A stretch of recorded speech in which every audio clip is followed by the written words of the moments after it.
Son 1 dakika. Bitecek.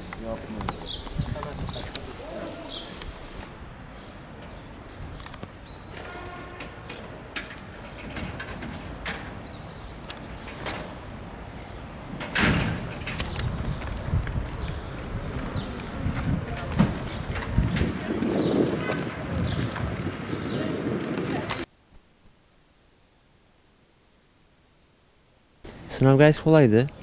Yani genelde çoğunu yaptık zaten. Hukuk için giriyorum. Yok, önceden de girdim. Daha önceden başka farklı bir ilde hukuk kazanmıştım. Bu sene kendi memleketimde olsun istiyorum. Ondan dolayı girdik, bakalım hayırlısı. Öğretmenim zaten. İkinci bir üniversite yazmak için girdim. Sorular da gayet iyiydi. Sağlık bölümünü yazacağım. Çok şükür güzel geçti. Çocuk falan vardı artık. Olduğu kadar bakalım. Hedefim ilahiyat. Vallahi zor bir süreçten geçiyoruz. Yani bu süreci değerlendirmek için ben tekrar sınava girdim açıkçası. Normalde çalışıyorum zaten. Hemşireyim ben. Ama işte bu yorucu hayattan kurtulmak için bir daha sınava girdik. Valla sorular için genel olarak yani zorlayıcıydı ya. Paragraflar çok uzundu. Yani dünkü sınav da öyleydi. Ya biraz çok fazla Türkçeleştirilmiş bazı matematik soruları özellikle.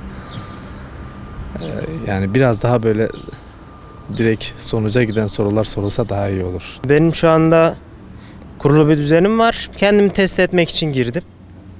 Yani çalışan için orta bir düzey yani. Pek fazla ben çalışmadığım için bir şey diyemem. Çalışan arkadaşlara başarılar. Sorular orta abi. Yani pek fazla bir şey diyemem. Çalışmadım. İleride ağız diş düşünüyorum. Eğer olursa, denk gelirse ağız diş üzerine tekrar çalışmayı düşünüyorum. Sorular güzeldi. Birkaç bölümde sıkıntı vardı.